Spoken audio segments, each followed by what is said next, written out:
আসসালামু আলাইকুম। সবাই কেমন আছেন? আমরাও আলহামদুলিল্লাহ। প্রতিদিনের মতো আমি মরিয়ম লুবা আপনাদের মাঝে আরও একটি নতুন ব্লগ শেয়ার করছি। আশা করি সবাই ভালো আছেন।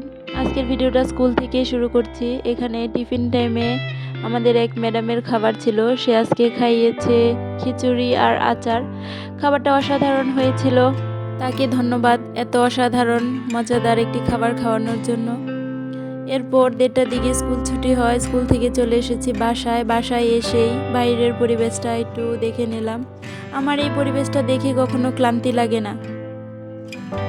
স্কুল থেকে চলে এসে বিছানাটা গুছিয়ে নিয়েছি।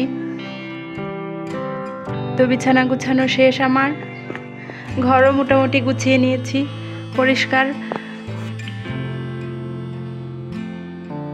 ভাত রান্না করা আছে, আমার হাজবেন্ড ভাত রান্না করেছিল, খেয়ে নিয়েছে। আর গতকালকে তরকারি রান্না করছিলাম, আছে এখানে, আমাদের খাওয়া হয়ে যাবে। পানি গরম করেছি ছেলের জন্য, তাকে গোসল করাবো। এই ঘরটা একটু এলোমেলো আছে, এটাকে গুছাবো, প্লাস পুরো বাড়ি ঝাড়ু দেব। ছেলেকে গোসল করাবো, খাওয়া দাওয়া করবো, নামাজ পড়বো। আমি এবার পুরো বাড়ি গুছিয়ে নিব একে একে।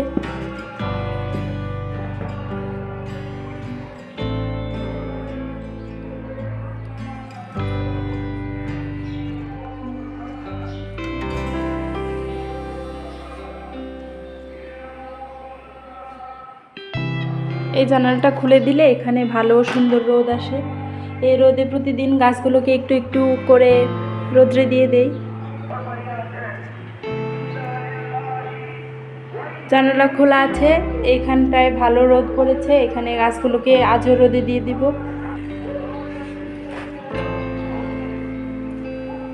এই তো কিছুক্ষণ রোদ খাক।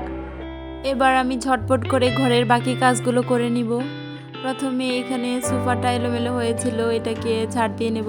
সোফার যেহেতু ফোম কেনা হয়নি এখনো, এখানে বালিশ দিয়ে রেখেছি, প্লাস নিচে একটা ল্যাপ আছে। এটা আমার প্রত্যেক দিনই কয়েকবার করে পরিষ্কার করতে হয়।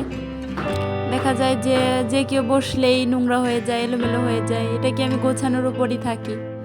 আমার হাজব্যান্ড বাইরে থেকে এসে তার জ্যাকেটটা এখানে ডাইনিংয়ের উপর রেখে দেয়। আমি কয়েকদিন বলেছি তাকে, তারপরেও সেই কাজটা বারবারই করে। এটাকে আমি জায়গা মতো রেখে দিলাম। ওই ডাইনিং রুম পরিষ্কার করে এসে আমি আমার ননদের রুমটাও গুছিয়ে নিচ্ছি। এখানে বিছানার উপর তার সোয়েটারটা ছিল, এটা সরিয়ে নিলাম, বিছানাটা একটু ঝাড় দিয়ে নিলাম, তারপর পুরো ঘর ঝাড়ু দিয়ে নিচ্ছি। আমার ননদ, হাজব্যান্ড সবাই গোসল করে নিয়েছে, আমি আমার ছেলেকে গোসল করানো বাকি। আজকে আমার বোনকে হাসপাতালে নিয়ে আসছে, তার সিজারের ডেট ছিল আজকে। দেখা যাক, আজকে আসতে আসতে একটু লেট করে ফেলেছে। যদি আজকে সিজার হয় তাহলে আজকে চলে যাব ওকে দেখতে। তাই জন্য কাজগুলো একটু তাড়াহুড়ো করে নিচ্ছি। সবগুলো কাজ শেষ করতে হয়তো কিছু সময় লাগবে। এদিকে আমি আমার ছেলেকে গোসল করে দিয়েছি, সে টেবিলের উপর বসে আছে, লিখবে। আমি যাব গোসলে। এরই মাঝে সে বলল যে সে কন্ডেন্স মিল্ক খাবে। আমার ঘর ঝাড়ু দেওয়া শেষ, মোটামুটি সব কাজ শেষ। ছেলেকেও গোসল করে দিয়েছি, এবার সে খাবে কন্ডেন্স মিল্ক।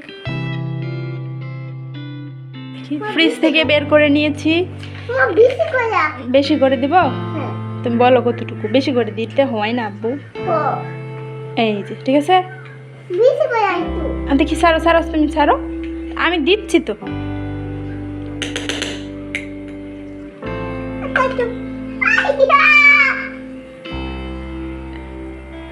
তুমি খাও, আমি গোসল করে আসি। হ্যাঁ, তুমি কি খাও? Condense milk? কি খাও? মুগলি বাবালি।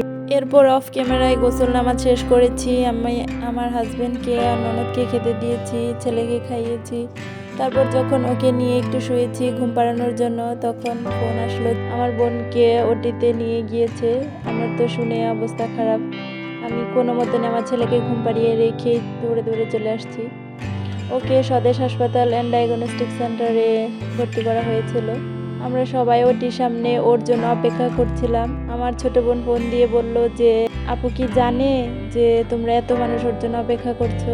জানলে আর একটু ভরসা পেত মনে মনে। আমি বললাম যে না, ওকে যখন নিয়ে যায় তখন আমরা কেউই ছিলাম না, পরে সবাই এসেছে। এখানে ওর 2 ভাই, 2 বোন, কাকা কাকি, মামা, আব্বু আম্মু, শ্বশুর শাশুড়ি, ননদ, ননাস, ননাসের হাজবেন্ড, সবাই ছিলাম আমরা এখানে। আমরা ওর জন্য অপেক্ষা করছিলাম। ওর একটা ছোট্ট পরী হয়েছে, একে প্রথমেই তার বাবার কোলে দেওয়া হলো।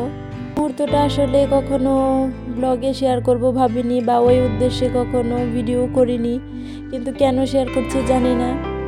বাবুর আব্বু তার দাদুর কাছে দিয়ে দিল, তার নানু নানা দাদা সবাই ছিল, সবাই দেখছিল আর আল্লাহর কাছে হাজার হাজার শুকরিয়া আদায় করছিল একটা সুস্থ বাচ্চা দেওয়ার জন্য। বাবুর আব্বু বাবুর কানে প্রথমেই আজান দিয়ে দিচ্ছে। এই মুহূর্তটা আসলে কখনোই শেয়ার করা যায় না। এখানে সবাই বাবুর জন্য আমরা দোয়া করছিলাম যে সুস্থ স্বাভাবিক হয়েছে, আল্লাহর কাছে শুকরিয়া আদায় করছিলাম।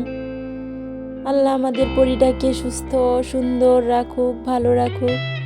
তারপর বাবুকে নিয়েই আমরা ব্যস্ত হয়ে পড়ি। এখানে বাবুর মামা নানা বাবুর জন্য মিষ্টি নিয়ে এসেছিল, আমি মিষ্টি খেয়ে নিচ্ছি। আমি আমার আজকের ব্লগটি এখানেই শেষ করে দিচ্ছি। এতক্ষণ যারা ভিডিওটি দেখলেন, যদি একটুও ভালো লেগে থাকে তাহলে আমার ভিডিওটি লাইক করে দিন আর আমার চ্যানেলটি সাবস্ক্রাইব করে দিন। সবাইকে ধন্যবাদ। আল্লাহ হাফেজ।